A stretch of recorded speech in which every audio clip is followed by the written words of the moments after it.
Welcome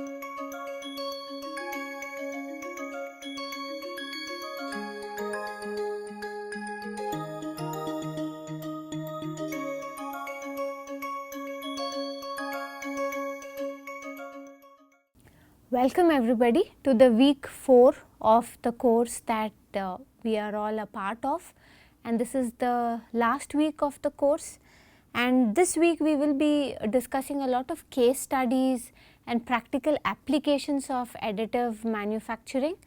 We will discuss case studies with respect to different industries. So in the first few sessions I will be taking you through about how additive is being used in aviation, in space, tooling industry and also the medical industry. After that, Dr. Alankar will take you through the applications in other domains or industries.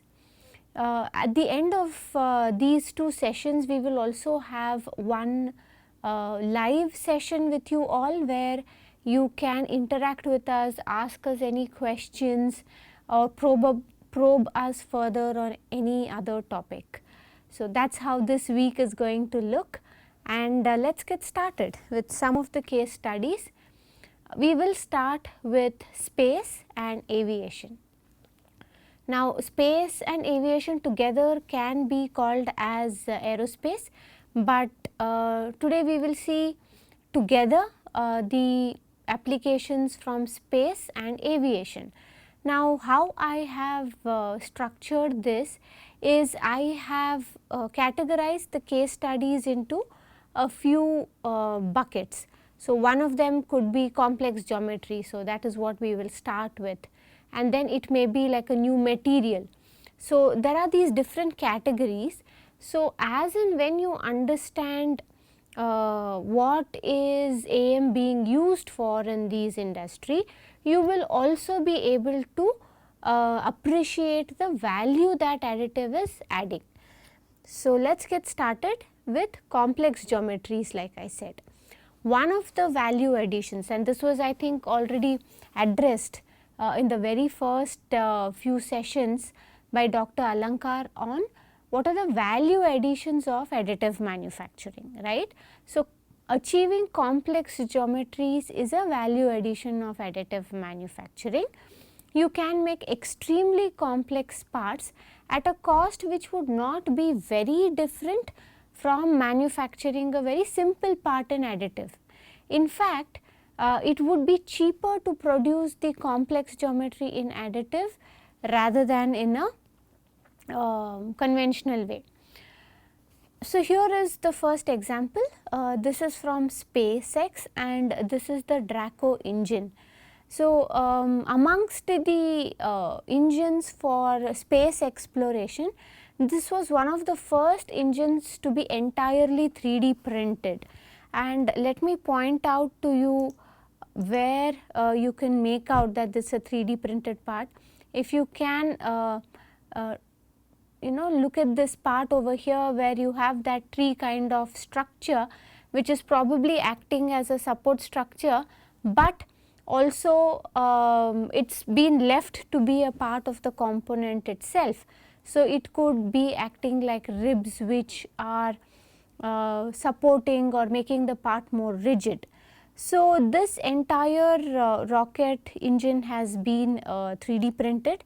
Now, you all know that this part is going to see a lot of G-force, a lot of heat, right, and additive parts can withstand this level of loading. So, now it is becoming a very lucrative and standard practice to kind of 3D print these engine parts in high performance alloys or super alloys. So, SpaceX was able to reduce the cost, reduce the wastage of the material when they used additive for this particular part, and it is a very flexible production process. So, when it comes to space and in many cases even in aviation industry, right, the number of components that are required are not going to be very high. In space it could be maybe 4, 8 or a few tens, or maybe maximum hundreds, right. You will not require thousands of part each day. That is not going to happen. Aviation also, the numbers may be slightly higher, you may require thousands per year, but these numbers, small numbers, are very suitable for additive manufacturing, because we have a plate or a platform usually on which we print, and the printing process itself takes maybe a day, 4 days, or maybe like 5 days, and there will be some amount of post processing, right. So, small numbers are very much welcome in additive manufacturing. It will make more economic sense to print them rather than go the conventional route and invest in non-recurring costs of the tools. So, if you are doing some casting part, you have to invest in the mold and all of that. So, it will consume both time as well as money. But if you need very few numbers, then once the CAD model is ready, you can very easily start to 3D print it. So, that is one more value addition that additive can bring to the table. So, this is another case, and this is from GE. It is a turbofan engine, and this particular engine, right, is having more than 300 metal additively manufactured parts. So, when we keep discussing these cases, there is one thing that you all have to pay attention to, which is that usually there is not just one value addition that additive is bringing. There is more than one value addition that is happening, or that is being brought to the table by additive. So, in this particular case, why did they choose to manufacture more than 300 metal parts additively?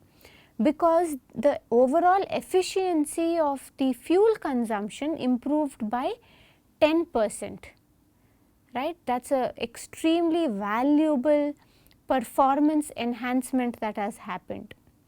The bypass ratio of this particular engine is 10:1, and it also got the credit of being the quietest engine in this category, right. So, the performance has significantly improved because additive manufacturing is being used.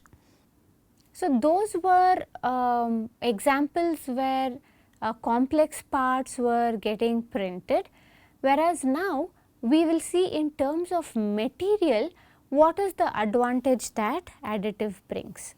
So, again continuing with the GE case, what we have here is a turbine blade, and these blades are made from a technology called as PBF-EB. Now, you have all gone through the different additive processes, and this should ring a bell in your minds.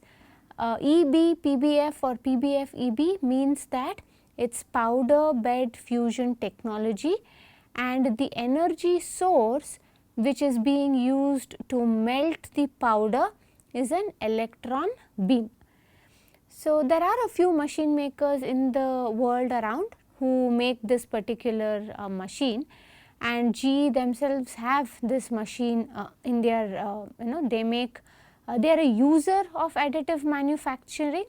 Like you saw, they make the many parts of the turbo engine, right, but they also have another company which is now called as Colibrium, and this company makes 3D printing machines. So, they make one machine, they make a few machines which are based on the technology of PBF-EB. Now, the advantage that they have leveraged is that they are able to process this alloy called ti-aluminite. Now, traditionally, if this alloy is really good for the turbine blades, but they were not using this traditionally because whenever they tried to cast this particular material, it would crack. So, it is a very crack prone material. Now, the electron beam process is such that it will process thialuminide in such a way that there will be no cracks. So, this is inherent to the process.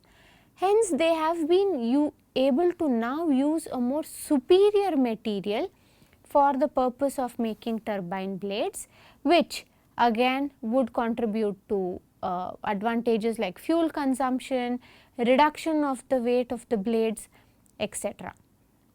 Right. So, this is one new material which now we can process successfully, given the fact of how the electron beam processes thialuminide. Multi-material is a very interesting application of additive.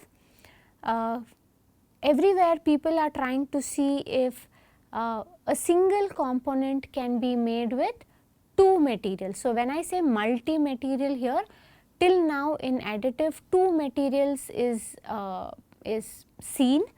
I will not say it is proven, but it is seen. We are able to do it, right.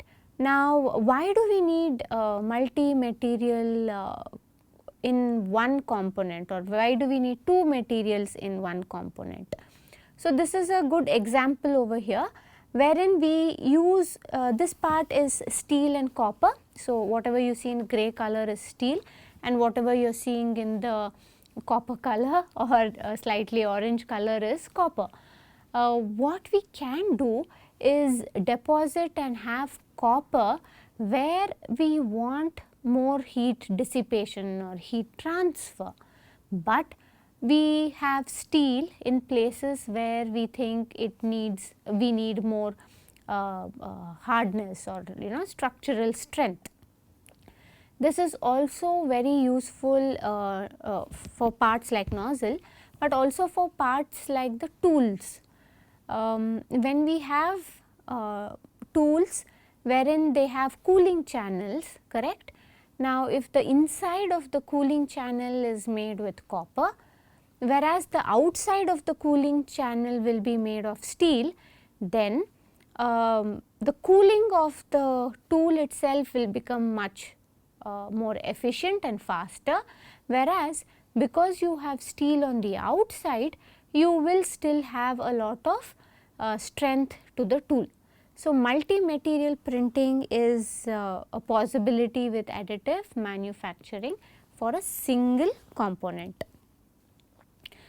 Here is another example wherein we are trying to print with magnesium, and looking at this picture, I am also wanting to bring to the fore that the technology that is being used here to process magnesium alloy is DED, right. So, you see that the wire and the laser are being they are being delivered such that it will melt at a point above where we want the deposition, and then the melted material is being deposited. Now, if you see, this is the metal wire, magnesium alloy wire, and then you have the laser head from where the laser beam would be coming down. Of course, there is a shielding gas around, so that we try and minimize or even avoid oxidation, and over at this particular point magnesium alloy will melt and get deposited. So, here below you see that the part is being made, and in DED process, because we use very high layer thicknesses, you see that the part is not super smooth. You can see the layers that have been deposited. So, magnesium is a very sought out material when it comes to aviation and space, because it is much lighter and will have good strength also. So, sometimes they use magnesium to replace aluminum alloys in certain applications, but till now with the powder based metal additive manufacturing technology, it was not possible to process magnesium. It was quite dangerous in a certain way, but now they have come up. This is from Mitsubishi in Japan, and they have been developing this process to print with magnesium alloy. So, here are now a few examples where we are using different materials using additive manufacturing and also multi materials. This is a Wipro 3D example, and the part that you see over here is called as the inner ring. This is an inner ring part, it is a stationary part, but it is a part which sees a lot of heat and pressure.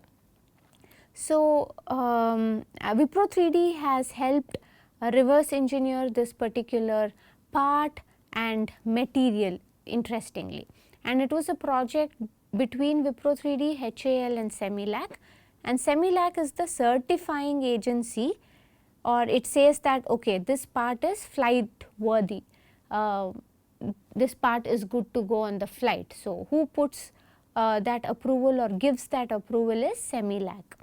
Now, because we are on the topics of material innovation, this part when we wanted to work on it, the exact material was not known or available. So, what was done is that we reverse engineered it. We tried to understand what is the application condition or working condition of this particular part, and then we said okay, what material should we use. So, it came to we came to the conclusion that we will use a heat resistant steel, but heat resistant steel is not something that is readily processable today with the powder metal technology. However, it is possible to do it. So, what had to be done was we had to get to a vendor who would give us this HRS or heat resistant steel powder in a specific way that it is required for additive, and then we had to develop the parameters with which it can be printed. Now, what do I mean by parameters? When we put this powder in the machine and we tried to melt it with a laser beam, there are 200 plus parameters that will determine how this is melted. Out of these 200, let us say about 20-25 are extremely important. Some of them would be laser power or laser, the speed with which the laser beam moves, or even the layer thickness, right. These are some of the important parameters. So, all of this had to be determined by way of conducting an experiment, and hence the material was processed through additive and the part geometry was also successfully achieved. So, this is one example of material innovation from Wipro. Let us look at another value add now, which we call as reduced parts count. Another word for this is also monolithization, that is combining 2, 3, 4 different parts into one single part. Another name for it is also part consolidation. You consolidate different parts so that it now looks as one single part. Now, again this is over here, this company which is called as Northrop Grumman, they are using different technologies. They are using laser powder bed, electron beam powder bed fusion, but they are also using DED process to combine different parts and make consolidation of parts. Now, why should we do this, right? I mean, why is this required?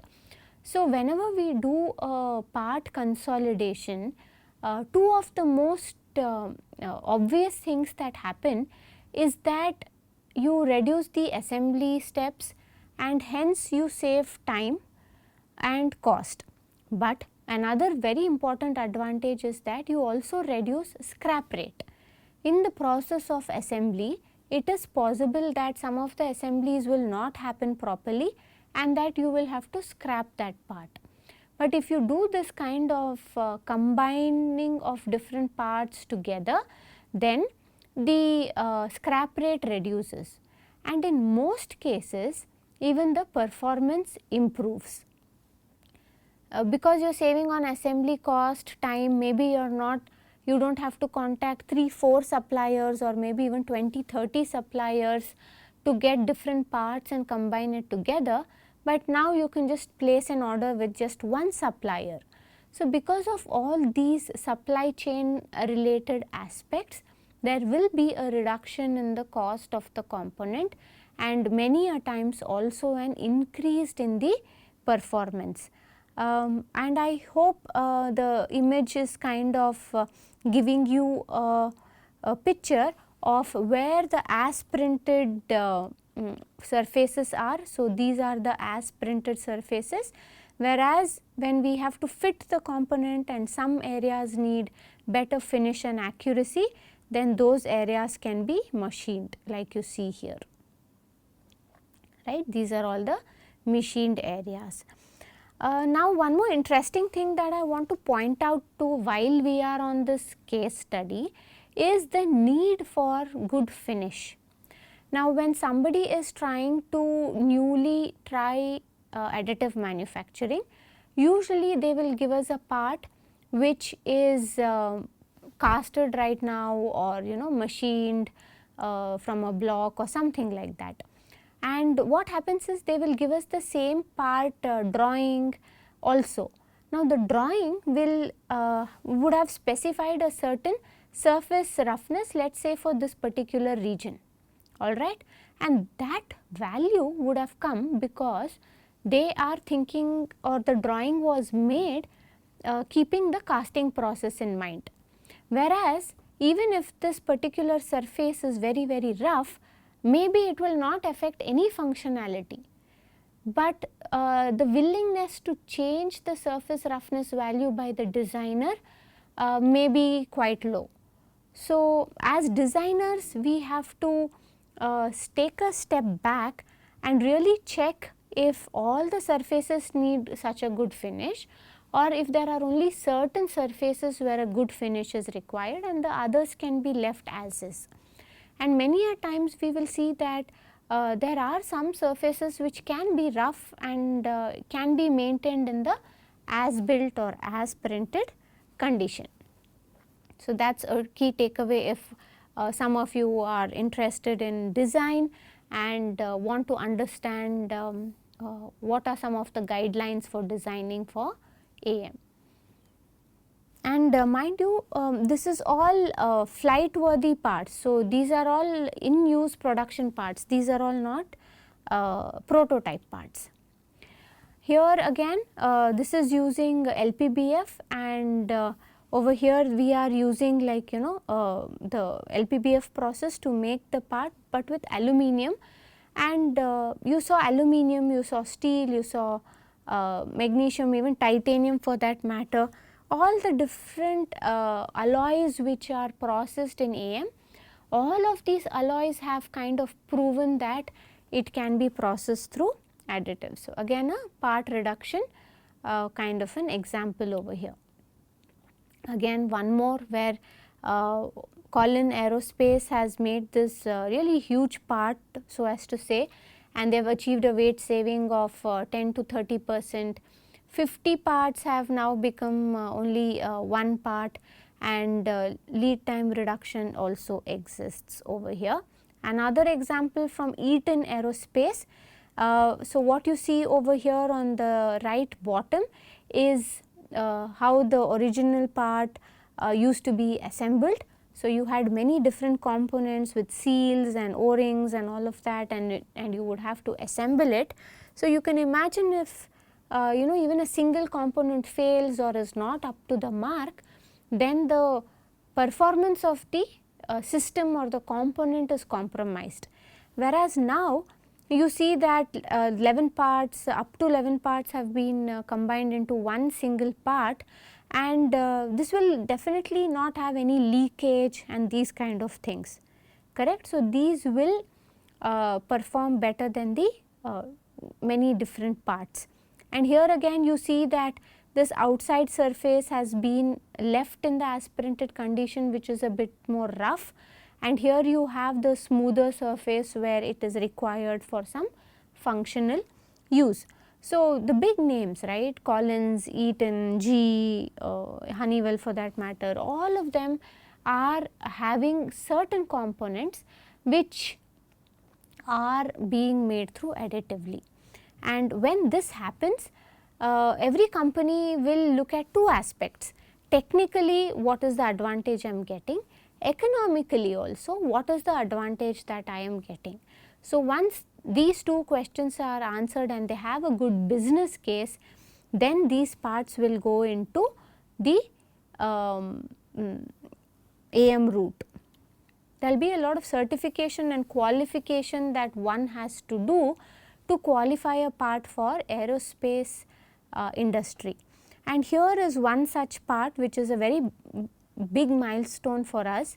The part that you see here is called as the feed cluster, and it's made from aluminum. It was made by Wipro 3D, and this is India's first metal 3D printed part in space. So, this part is on the GSAT-19 satellite. It's a antenna, RF antenna kind of a part. So, in the aviation and the space industry, right, certification and qualification is extremely critical. It is not easy to have parts which will go into production or end use in this particular industry. There will be multiple testings that will have to be done to use this particular part. So, you can imagine the amount of background work that will have gone to qualify these. Now, for example, this particular part from design unto the final flight, right, it took about 2 to 3 years, wherein this was not how the original design used to look. So, the first few months were spent in changing the design a little bit, which we call as DFAM, design for additive manufacturing. So, the design was DFAMmed, it was made more suitable for additive manufacturing, and then it was manufactured in one piece. Lot of testing was done on the part by ISRO, and only then did this part go into the orbit.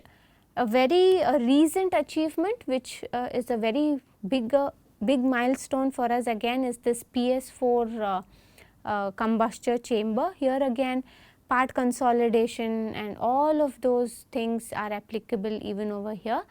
In fact, this happened in 2024, and it was in the papers. The hot testing of this particular chamber was done, and it proved successful.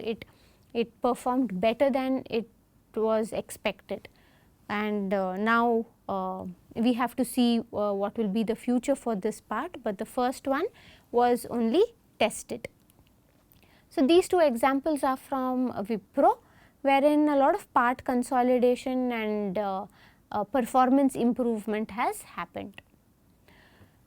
Now, we will touch upon another important value addition, which is called on-demand manufacturing and repair. So, they both kind of interrelated. On-demand manufacturing is we manufacture only when there comes a demand for it. Otherwise, we would not spend money in simply buying the spare or and storing it in the inventory. Repair is also very similar. So, I have grouped them together. So, this is a actuator, and let us say that Airbus A330, when it is not in production, it is not that they have to conventionally mass produce these parts and keep spares. This part they have proved out using additive manufacturing, and whenever there is a need for repair or replacement, then the MRO, whoever is doing the maintenance, repair and overhaul, MRO, will get these parts which have been additively printed. and over here you can see that the routing of the pipes over here is quite complex, and this is not very easy to get conventionally, right. So, here is the value addition, wherein maybe the performance improves as well, if even if it will be the same or maybe even better, but nevertheless, and you can make this part as and when required. You do not have to make so many of them and keep it in an inventory and spend on rent or dead inventory and things like that. Here is an example by Indian Navy, which is also using 3D printing for spare parts. So, this part over here is an worn out part which can be reverse engineered, the design can be reverse engineered, and the part has been 3D printed as and when required. Scaled up production. So, we saw how it can be used for repair, where not many numbers are required and things, right. But here are some of the case studies where we are making many number of parts, like in a batch production or a serial production. And this is a very known case study or an example by GE. This is called the LEAP fuel nozzle, and the tip of the nozzle is what has been 3D printed. Extremely complex part.